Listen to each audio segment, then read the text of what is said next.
রাজধানীর উষাবাজারস্থিত ভারতরত্ন সংঘের সম্পাদক দুর্গাপ্রসন্ন দেব ওরফে ভিকি হত্যাকাণ্ডে জড়িত আরও এক অভিযুক্তকে গ্রেফতার করল ত্রিপুরা পুলিশ।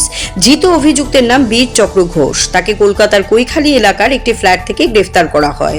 রবিবার রাতে কলকাতা পুলিশের সহায়তায় তাকে গ্রেফতার করা হয় এবং আইনি প্রক্রিয়া শেষে সোমবার তাকে আগরতলায় উড়িয়ে আনা হয়।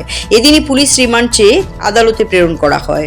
গত 30 এপ্রিল রাতে শালবাগান এলাকায় গুলি করে খুন করা হয় রাজধানীর উষাবাগান এলাকার ভারতরত্ন ক্লাবের সম্পাদক দুর্গাপ্রসন্ন দেব ওরফে ভিকিকে। এই হত্যাকাণ্ডের ঘটনায় পুলিশ তদন্তে নেমে এখন পর্যন্ত মোট 3 জনকে গ্রেফতার করেছে। তবে অল্পের জন্য এই হত্যাকাণ্ডের মূল অভিযুক্তকে পুলিশ গ্রেফতার করতে পারেনি বলে সূত্রের খবর। জানা গেছে এই হত্যাকাণ্ডে জড়িত অভিযুক্তরা বর্তমানে কলকাতার লুকিয়ে রয়েছে। কৈখালী এলাকার ভারতরত্ন ক্লাবের একটি ফ্ল্যাট বাড়ি রয়েছে। এই ফ্ল্যাটে উষাবাজার এলাকার মানুষ চিকিৎসা সংক্রান্ত ব্যাপারে কলকাতায় গেলে থাকেন।